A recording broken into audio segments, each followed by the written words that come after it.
అయితే ఇప్పుడు జగన్మోహన్ రెడ్డి గారి 3 రోజుల పర్యటన పులివెందుల్లో జరిగింది.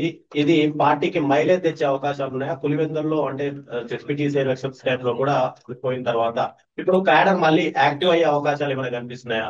కేడర్ గురించి పక్కన పెడితే ఈ పులివెందుల 3 రోజుల టూర్ వల్ల రైతులకి కాస్త వాళ్ళ బాధలు ప్రభుత్వానికి చెట్లు అరటి తోటలు అనేటువంటిది అరటి చెట్లు వాళ్ళకి ధరలు పడిపోయేసి దాదాపు ముఖ్యంగా ఆంధ్రప్రదేశ్ లో ఎక్కువ అరటి పండించేటువంటి ప్రాంతాలు కడప జిల్లా, అనంతపురము, నంద్యాల ఈ ప్రాంతాలు.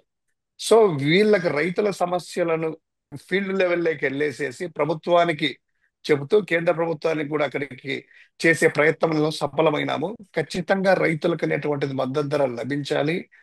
ఆ ఆ రైతన్నలకి, అదే విధంగా నిమ్మ రైతులకి, చీని రైతులకి, ఉల్లి రైతులకి ఇదంతా కూడా న్యాయం జరిగే విధంగా రైతాంగం అన్యాయం జరిగిందని రైతులకు అక్కడికి రావడము, జగన్మోహన్ రెడ్డి గారిని అడగడము అదొకటి. ఇంకా క్యాడర్ అంటారా, క్యాడర్ అనేటువంటిది ఎక్కడికి వెళ్ళినా కూడా జగన్మోహన్ రెడ్డి వెళ్ళినప్పటికల్లా క్యాడర్ కానీ పార్టీ అనేది బలపడం అనేటువంటిది కానీ క్యాడర్ ఆయనకు సంఘీభావంగా ఆయనకు రావడం కానీ ఆయన జనాలు పలకరించడం కానీ దానికి కొత్తగా చెప్పుకోవాల్సిన తెలంగాణ కావచ్చు, ఆంధ్ర కావచ్చు, తమిళనాడు కావచ్చు, ఎక్కడికి వెళ్ళినా కూడా కర్ణాటక కావచ్చు, ఆయనకు ఉన్నటువంటిది భారతదేశంలోకెల్లా జనాదరణకు ఉన్నటువంటి వ్యక్తుల్లో టాప్ 10 లో జగన్మోహన్ రెడ్డి గారు ఉంటారు. సో అందులో డౌట్ లేదు. ఖచ్చితంగా మీరు అన్నట్టు పులివెందులు తిరిగినా ఎక్కడికి వెళ్ళినా కూడాను పార్టీ అనేటువంటిది బలోపేతం ఇంకా అవుతూనే ఉంటది. ప్రజల సమస్యలు తెలుస్తూ ఉంటాయి. ఫీల్డ్ లెవెల్లోకి వెళ్ళేసి కార్యకర్తల సమస్యలు, ప్రజల సమస్యలు లేవనెత్తుతూ దీనికి వెళ్ళడానికి జగన్మోహన్ రెడ్డి గారు ఎక్కడికి వెళ్ళినా కూడా తన యొక్క ధ్యేయమే ప్రజల మధ్యలో ఉండడం అనేటువంటిది ఉంటుంది. ఎస్ అంటే గతంలో క్వింటాలు 20 నుంచి 25 వేల రూపాయలు పలికినటువంటి అరటి సడన్ గా రూపాయి 2 రూపాయలు పడిపోవడానికి మెయిన్ రీజన్ ఏంటంటారు అసలు? అంటే హైదరాబాద్ సిటీలో కానీ లేదంటే పెద్ద పెద్ద ప్రాంతాల్లో డజన్ ఇప్పటికీ కూడా 60 రూపాయల పైన ఉంది.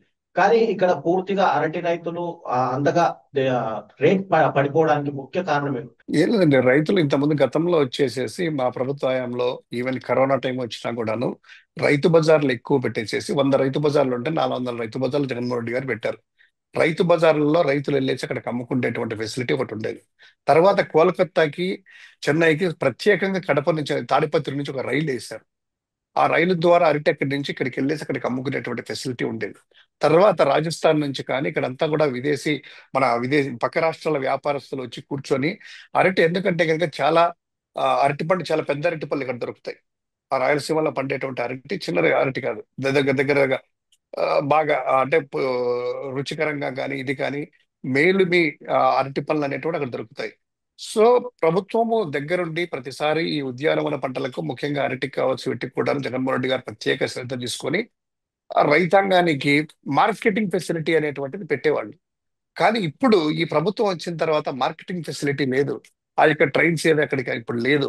తర్వాత రైతు బజార్లకు వెళ్ళి అమ్మేటువంటి ఫెసిలిటీ రైతులకు లేదు. ఆ పంట దిగుబడి కూడా వచ్చిన తర్వాత దానికి ఏం చేస్తారు, సడన్ గా కొనేవాళ్ళు లేక ఈ మార్కెట్ ధర పడిపోతున్నా, మీరు అన్నట్టు 60 రూపాయలు హైదరాబాద్ లో ఉన్నాయి. ఆ మార్కెటింగ్ ఫెసిలిటీ పెట్టి ప్రభుత్వమే కొని అక్కడికి అమ్మవచ్చు కదా. ప్రభుత్వమే కొన్ని ఫెసిలిటీస్ పెట్టి ఒక ట్రైనో లేకపోతే కనుక ఒక 20-30 వెహికల్స్ పెట్టి అక్కడికి పంపించేసేసి ప్రభుత్వం కొని అక్కడికి అమ్మచ్చు కదా. మిగతా రైతు బజార్లకు అంతా కూడా తీసుకురావచ్చు కదా. ఇప్పుడు హైదరాబాద్ లో రైతు బజార్ కావచ్చు, విజయవాడలో రైతు బజార్లు అన్ని ఎక్కువ ఉన్నాయి కదా. ప్రభుత్వం ఎందుకు అది చేయలేకపోతుంది? రైతు అనేవాటి వాడు ఎకరా తీసుకొని అక్కడ అమ్ముకొని కోసుకొని సొంతంగా ట్రాన్స్పోర్ట్ చేసుకొని ఇక్కడ తీసుకొని అమ్ముకోలేడు. అతనికి ఇక్కడ పంట పొలం దగ్గర అమ్మేటువంటి ఫెసిలిటీ మామూలుగా ఎవడైనా కూడా రైతు పంట ఎక్కడికి వస్తారు, కొంటారు, కట్ చేసిన తర్వాత తీసుకెళ్తారు. ఈ ప్రభుత్వం ఇంటర్వెన్షన్ కావాలి కదండి.